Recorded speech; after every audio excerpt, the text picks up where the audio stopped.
de Bali, dans le département de la Mézam, région du nord-ouest Cameroun, et aurait ouvert le feu alors que les fidèles chrétiens de l'église presbytérienne camerounaise, paroisse de Ntatouan, étaient en plein culte dominical ce dimanche 22 août 2021, lorsqu'ils ont été surpris par des balles dans le temple de Dieu. Et à la suite de cette fusillade, une dame chrétienne de la chapelle a malheureusement reçu une balle au niveau de l'abdomen et a succombé sur place à sa blessure. L'autre victime, qui a eu plus de chance, c'est l'officiant du jour, le pasteur de la paroisse, qui a été touché au niveau du bras gauche et très vite conduit dans un centre hospitalier. Pour l'heure, le pronostic vital de l'homme de Dieu n'est pas engagé,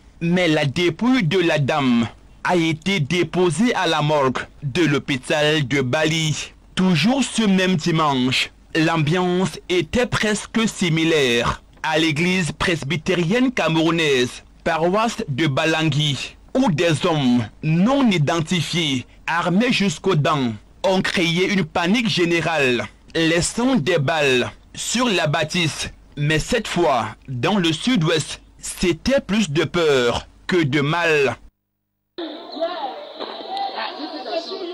Wonderful story. We put inside your show entire life today. Toujours en rapport avec cette actualité, le ministère de la Défense, à travers son chef de la division de la communication, a rendu officiel un communiqué dans lequel des précisions sont données sur ces différentes attaques menées par les rebelles sécessionnistes dans ces localités. Tout d'abord de Bali, il s'agit du groupe Buffalo Fighter of Bali, aux ordres du prétendu général Grandpa, qui justement ont mené cette attaque-là, une attaque qui a malheureusement conduit à la mort d'un fidèle, une dame précisément, et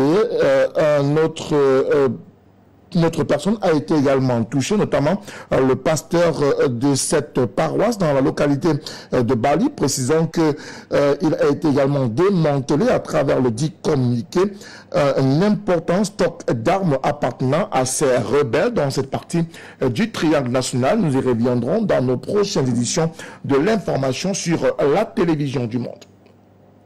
Nous restons toujours dans le cadre de la crise anglophone pour parler cette fois-ci de cette visite de terrain et plein de symboles du commandant de la Légion de gendarmerie du nord-ouest du Cameroun. Celui-ci vient de se rendre sur le terrain, question de remobiliser les troupes, booster le moral de ces hommes et femmes sur le terrain. Le colonel Bill Biswe Raymond est également allé porter le message de réconfort aux troupes en faction sur le terrain. D'ailleurs, le message est du chef suprême des forces armées, Patrick Ngoigna. C'est avec des danses et des acclamations que les populations de Kambé, dans le Ndongamantoum, région du nord-ouest, accueillent le colonel Bombiswe. Pendant 2 jours, ce haut gradé de la gendarmerie nationale va sillonner les localités de Missagé, Dou, Garbou et bien d'autres pour apporter du soutien et du réconfort aux éléments en fraction dans ces localités. Au Tambou, on va sur Bonson, on était sur le tabac, on a vu la belle falaise et cancer. Donc aujourd'hui nous sommes sur Garbou. Le message essentiel est de celui, n'est-ce pas, de venir d'abord booster le moral des hommes sur le terrain, n'est-ce pas, leur donner des conseils, pourquoi pas. Voir s'il y a des problèmes évidemment et ceux autour desquels nous pouvons apporter des solutions, nous le faisons et d'ailleurs immédiatement ou dans un futur très proche. Le colonel Bombiswe a également saisi cette occasion pour rappeler à ses troupes leur mission première, la protection de la population. Donc nous leur avons principalement donné le message de rester en communion forte avec les populations locales parce que cette crise, telle que vous le savez, nous devons à chaque instant faire le maximum pour mettre la population au centre de notre action, au centre de toutes nos manœuvres, parce que c'est pour elle que nous sommes là, et c'est pour elle que nous vivons, c'est pour elle que nous luttons. c'est pour ces meilleures conditions de vie et d'existence ici que nous sommes. C'est pour sa protection que nous sommes ici. Donc c'est la population qui est le centre de tout. Nous ferons donc tout, et c'est ce qui leur a été dit, n'est-ce pas, de continuer à la maintenir en état, dans le sens, n'est-ce pas, de continuer à la pousser elle-même, n'est-ce pas, de porter davantage le développement dans la zone dans laquelle elle vit. Le haut commandement de la gendarmerie dans la région du Nord-Ouest repart de cette expédition satisfait de ses troupes et bien plus. Et nous sommes fiers, au moment où nous sommes en train de partir de Ngarbou, notamment après ce petit périple-ci, de trouver que nous avons sur le terrain des hommes avec un moral fort, un moral d'acier, qui sont prêts à continuer, n'est-ce pas, la lutte pour laquelle ils ont été engagés, de continuer à protéger cette population, de continuer à servir l'État. Et nous l'avons également remarqué lors des différents entretiens que nous avons eus avec les autorités administratives locales, les maires, les autorités traditionnelles, les élites, quelques élites que nous avons rencontrées. Le message a été le même, c'est de la satisfaction totale par rapport, n'est-ce pas, au rendement des hommes sur le terrain. Et pour cela, simplement, nous en sommes fortement fiers et nous sommes prêts, comme je le disais tantôt, à revenir ici dans les très prochains jours. Cette visite des hauts gradés de la gendarmerie nationale intervient au moment où l'on enregistre une autre attaque des troupes séparatistes dans la localité de Bali. Et puis à Douala, dans la région du littoral, précisément dans la capitale économique, département du Vouri, un immeuble s'effondre et fait de nombreux dégâts matériels et humains. 3 personnes ont d'ailleurs perdu la vie à la suite de cet effondrement, situé au quartier Kanyabassi, dans le 2e arrondissement de Douala. Quelques heures après le dit sinistre, la population est dans la consternation, l'émoi total. Retour cet effondrement dans ce reportage. Des débris de toutes sortes, l'image qui choque plus d'un. Depuis ce dimanche 22 août 2021 au quartier Kanyabassi à Douala 2e est la conséquence de l'effondrement d'un immeuble R+2 pourtant en construction. C'est un immeuble de 2 niveaux. Donc ça a signalé depuis au départ que la maison a été d'abord mal faite. Premièrement, les matériaux qu'on a construit la maison avec là étaient de mauvaise qualité. Ça avait déjà tellement décimé la maison que ça a même montré les fissures sur la maison. Et de ce fait, le papa en question, comme je suis technicien en bâtiment, m'a consulté pour voir ce qu'on pouvait faire. Moi, je lui ai conseillé, quand la maison signale il y a des défauts ainsi, la seule chose qu'il faut faire, c'est de l'eau raser et recommencer à zéro. Bon, par faute de moyens, une partie de la maison a cédé. Il m'a appelé, que viens voir ma maison que tu parlais là. Un côté a cédé. Le papa, comme tu vois là, comme ça a cédé ainsi, c'est comme ça, un 4 matin, tout ça va s'écouler. Le bâtiment en construction et qui présentait déjà de nombreuses failles s'est effondré, causant d'énormes dégâts matériels et humains. Informés de la situation, les éléments du Corps national des sapeurs-pompiers, appuyés par des volontaires et riverains, s'investissent à déblayer le lieu de la catastrophe. On s'est rendu sur le lieu et on a commencé à enlever les décombres. De là, on a trouvé qu'il y avait 2 petits-enfants. On les a d'abord sortis et la fille de la dame qui est décédée avec les 2 enfants nous a confirmé que sa maman était dedans. Et avec ses 2 enfants, donc les 2 enfants de ses 2 petits-fils quoi. C'est comme ça que les gars se sont encore lancés dans la fouille et après avoir dégagé tous les décombres, ils ont découvert que la maman était donc couchée là avec ses 2 petits-fils. Pour les habitants du quartier Kanyabassi, cette catastrophe aurait pu être évitée si et seulement si les règles de construction avaient été respectées. D'ailleurs, le chef de bloc de ce quartier populaire et populeux lance un cri de détresse. Il ne faut pas attendre le pire. Il ne faut pas attendre le pire pour réagir. Quand la maison commence à se fissurer, il faut déjà commencer à faire les travaux de réflexion. Donc, il faut déjà que si vous avez un voisin qui a une maison qui se fissure et qui ne veut pas réagir, vous saisissez les autorités et les autorités vont faire le devoir. Et alors que la famille endeuillée pleure encore ses morts, un tour vite fait au quartier Kanyabasi laisse penser que le pire n'est pas encore derrière nous. Vivement une opération coup de poing des autorités locales pour sauver des vies.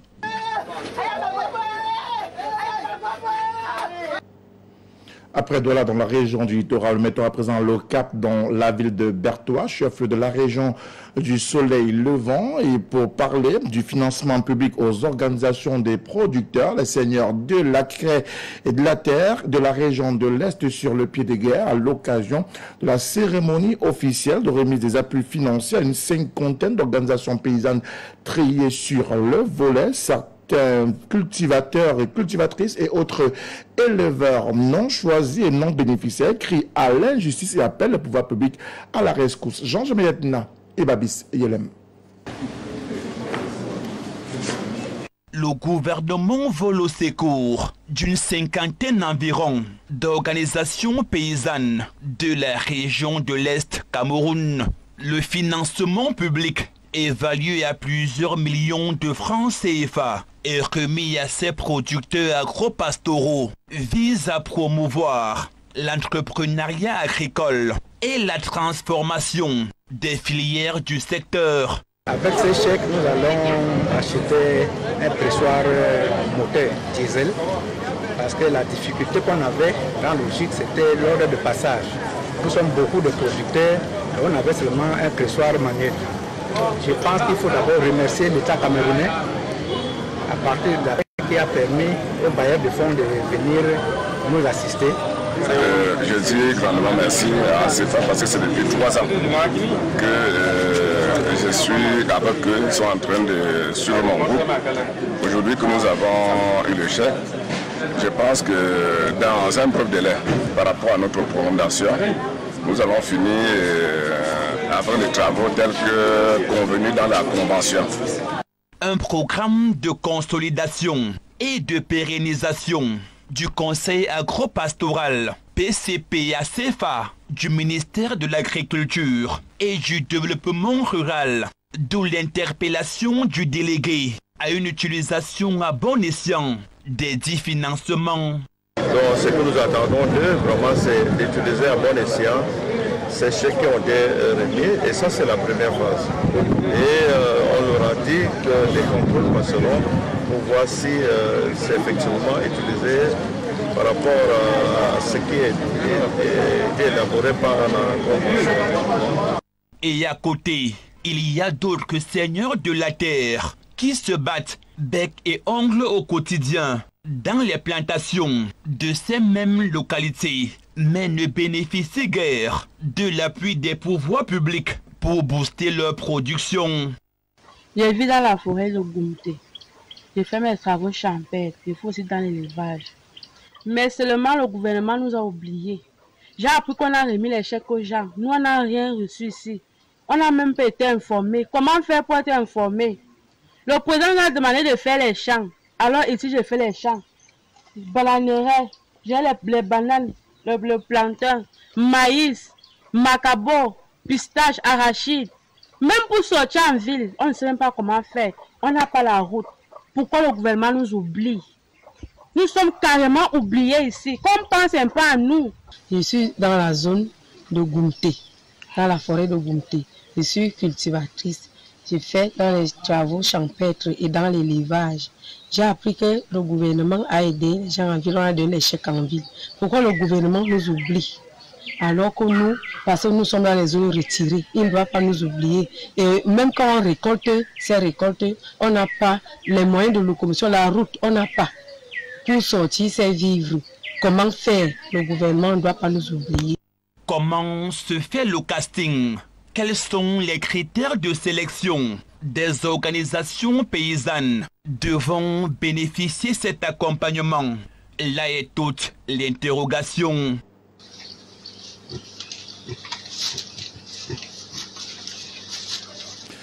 Ce 23 août 2021, journée internationale du souvenir de la traite négrière, moment pour les populations du monde de réfléchir très sincèrement sur les causes historiques et les conséquences de cette tragédie pour le peuple du continent noir. notamment les Africains. John Peter en fait une évocation. C'est dans la nuit du 22 au 23 août 1791 qu'a commencé à Saint-Domingue, aujourd'hui Haïti et République dominicaine, l'insurrection qui devait jouer un rôle déterminant dans l'abolition de la traite négrière transatlantique. C'est dans ce contexte que la Journée internationale du souvenir de la traite négrière et de son abolition est commémorée le 23 août de chaque année. Cette journée internationale vise à inscrire la tragédie de la traite dans la mémoire de tous les peuples. Conformément aux objectifs du projet interculturel La Route de l'esclavage, elle doit être l'occasion d'une réflexion commune sur les causes historiques, les modalités et les conséquences de cette tragédie, ainsi que d'une analyse des interactions qu'elle a générées entre l'Afrique, l'Europe, les Amériques et les Caraïbes. La directrice générale de l'UNESCO invite les ministres de la Culture de tous les États membres à organiser des actions en associant l'ensemble des populations de leur pays, et en particulier les jeunes, les éducateurs, les artistes, les intellectuels, mais aussi les sportifs et la société civile. Les premières commémorations de la Journée internationale du souvenir de la traite négrière et de son abolition ont eu lieu dans plusieurs pays, notamment le 23 août 1998 à Haïti et le 23 août 1999 à Gorée au Sénégal. Des manifestations culturelles et des débats sur la traite négrière ont été également organisés. En 2001, le musée de l'étoffe de Mulhouse, France, s'est associé à la commémoration en organisant un atelier présentant des tissus appelés indiennes de traite, utilisés comme monnaie d'échange pour l'achat d'esclaves au XVIIe et au XVIIIe siècle par la circulaire CL-BA 3494 du 29 juillet 1998 du directeur général de l'UNESCO au ministre de la Culture. Tous les États membres sont invités à organiser des manifestations le 23 août de chaque année, car cette histoire concerne tout le monde et c'est un passé que nous devons vaincre ensemble. La ville de Douala s'ouvre sur sa diaspora, notamment la diaspora camerounaise de façon globale. La mairie de la ville a l'occasion a tendu la main à ses compatriotes vivant à l'Hexagone pour faire de la capitale économique du Cameroun une cité lumière du continent africain. Précisons que la ville de Douala, capitale économique du Cameroun, regorge de nombreux projets socio-économiques qui parle principalement de développement local. Jean Medna et Patrice Foucault. Au-delà du visage reluisant que revêt la ville de Douala, avec des sites touristiques et l'immobilier, rien à envier aux pays occidentaux. La capitale économique du Cameroun regorge cependant d'énormes projets socio-économiques qui attendent encore l'expertise, mais surtout le financement, d'où la main tendue du maire, le docteur Roger Mbassandine, à l'endroit de la diaspora. Dans beaucoup de pays, la contribution de la diaspora au financement du développement des pays est, dans beaucoup de cas, supérieure à ce qu'on appelle l'aide publique au développement. Ça veut dire que si la diaspora est engagée et si elle est déterminée à contribuer au développement du pays, elle peut apporter beaucoup, non seulement en termes d'expertise, mais également en termes de financement, de telle manière que le pays soit même moins endetté. Donc l'appel que nous lançons à la diaspora camerounaise et la diaspora de Douala en particulier, c'est de nous se rapprocher de la ville. Nous avons des projets pour lesquels nous avons besoin d'expertise. Nous avons des projets pour lesquels nous avons besoin de financement, des financements directs, des investissements. Et il va de soi que nous ouvrons nos portes grandement à la diaspora. Je crois que c'est une manière de faire en sorte que cette diaspora s'implique et que les questions brûlantes comme celle du chômage des jeunes, les questions brûlantes comme celle de l'autonomie des femmes, ces questions-là, je sais qu'avec la diaspora, nous pourrons y apporter des débuts de solutions. Avec le relais du maire de la ville de Douala, après les appels incessants du chef de l'État lors de son adresse à la nation, les compatriotes vivant à l'étranger comptent apporter leur modeste contribution dans plusieurs domaines d'activité pour faire du Cameroun, singulièrement de la ville de Douala, cette belle cité lumière du vieux continent noir. Il a dit le maire, Douala, il y a plein de problèmes. Il y a le problème du chômage des jeunes, l'inclusion des femmes. Et je pense qu'en créant des opportunités au niveau de la ville, vous savez, la diaspora, c'est des expertises. C'est 5 millions de personnes experts dans la médecine, experts dans les domaines technologiques, l'ingénierie, l'industrie. Donc voilà les secteurs pour lesquels nous voulons faire de Douala cette cité brillante, comme le dit monsieur le maire. Seul bémol, des barrières administratives, notamment le sempiternel problème de la double nationalité. Alors, les craintes sont connues. Nous avons discuté de ça pendant le FODIAS, le Forum de la Diaspora, et récemment lors du Grand Dialogue National. Il y a des barrières administratives, des barrières légales. Nous voulons sécuriser et encourager ces investissements. Et pour cela, il faut créer tout un ensemble de nouvelles lois. Et nous parlons notamment de la double nationalité. Vous imaginez que ces enfants qui sont partis, beaucoup ont peur d'être traités comme des étrangers. C'est pour ça que nous posons toujours ce problème de la double nationalité. Mais au-delà de la double nationalité, il faut des cadres incitatifs, il faut encourager cette diaspora. Il faut par exemple mettre des projets à part pour la diaspora dans la ville de Douala. Il faut créer des PPP, des partenariats publics-privés spécifiques pour la diaspora. Et je pense qu'avec ça, la diaspora viendra massivement au Cameroun, comme c'est le cas des autres pays comparables, le Kenya, la Tanzanie, le Rwanda, le Nigeria, etc. Une pluralité de la diaspora avec des sons de cloche, parfois divergents, qui devraient être en réalité un bras séculier, mieux, une force vive pour l'essor de notre pays. 3, 2, Et puis préparatif de la Coupe d'Afrique Nation Cameroun Total Énergie 2021, le secrétaire général de la Confédération africaine de football et le président du COCAN 2021, le professeur Narcisse Mwale-Kombi, était à Bafoussam et à Garoua, touché du doigt la réalité et le niveau réel des préparatifs dans ces deux localités. Précisons que ces localités n'ont pas vécu le CHAN de 2020. Il était en question de s'assurer de l'effectivité des préparatifs dans ces localités chères dans l'organisation de la Coupe d'Afrique des Nations Total Énergie Cameroun 2021. Les précisions dans ce reportage. Véron Mosengomba, en visite d'inspection des sites de Bafoussam et de Garoua. Le secrétaire général de l'instance spéciale du football africain, quelques heures seulement après la cérémonie officielle du tirage au sort du Palais des Congrès de Yaoundé, réussi avec brio par le Cameroun, a passé en revue les infrastructures sportives et hôtelières des chefs-lieux des régions du Nord et de l'Ouest. Arrivé nuitamment à Garoua, l'hôte du jour est accueilli chaleureusement par les populations qui ne manquent pas d'exprimer leur reconnaissance à la Confédération africaine de football.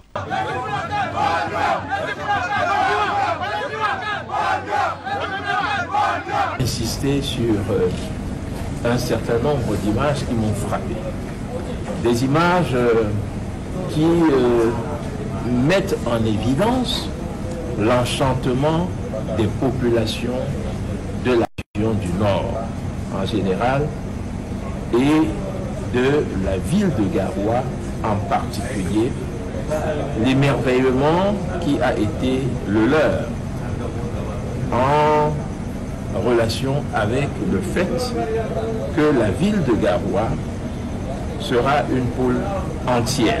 Après ces civilités d'usage, place à la visite à proprement parler. Tout d'abord, le stade Omnisport de Rumdeadja et son annexe, le stade du Sénagès et le stade de Coton Sport de Garoua qui sert comme terrain d'entraînement. Le relais Saint-Hubert, l'hôtel La Benoué et Shalom City, toutes des infrastructures hôtelières qui hébergeront les équipes du Nigeria, de l'Égypte, du Soudan, de la Guinée-Bissau et même de la CAF, sont minutieusement passées au scanner par la CAF qui dit tous sont satisfaits avec tout de même quelques recommandations fortes. Il y a donc de la part du COCAN une grande satisfaction au regard de ce que les populations de Garoua manifestent un grand enthousiasme, manifestent une grande joie et montrent qu'au-delà des infrastructures qui sont prêtes, les populations elles-mêmes sont prêtes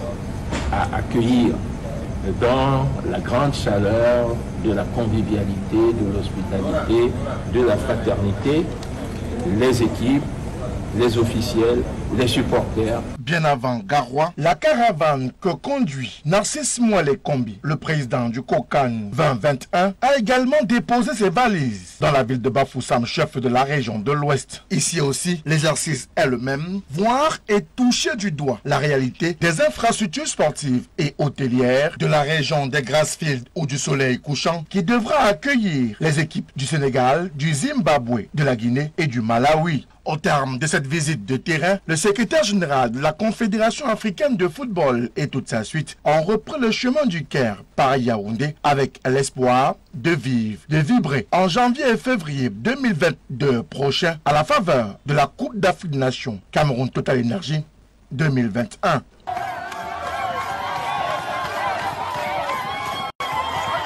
Toujours en sport, tournoi Aïcha Boari au Nigeria. La liste des joueuses professionnelles du Cameroun est définitivement connue. Celle-ci a été rendue publique par le sélectionneur national des Lions indomptables du Cameroun, Gabriel Zabo Tozé. C'est le principal hic de cette liste, l'absence d'Estelle Laura Johnson. John Pitenka pour les précisions.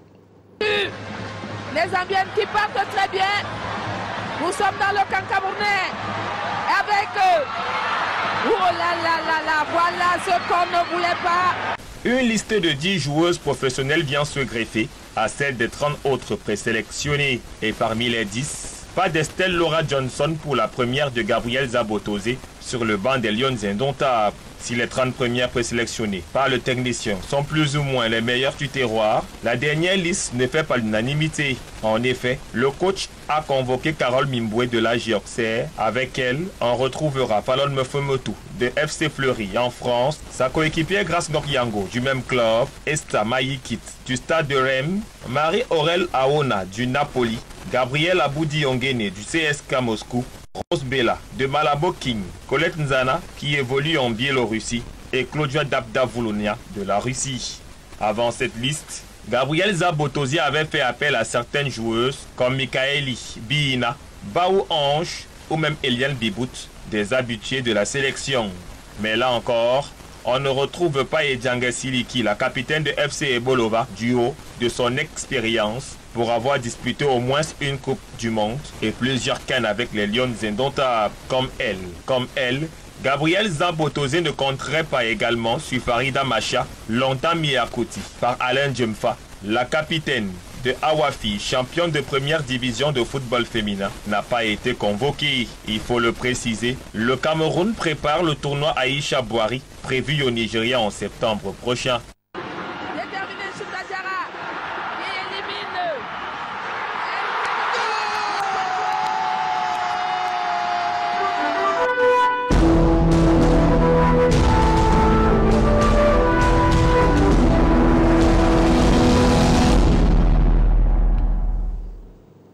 À l'international à présent, nous nous intéressons à l'actualité en Tunisie où c'est la fin du délai donné par le président tunisien, soit 30 jours précisément après le gel des activités du Parlement tunisien.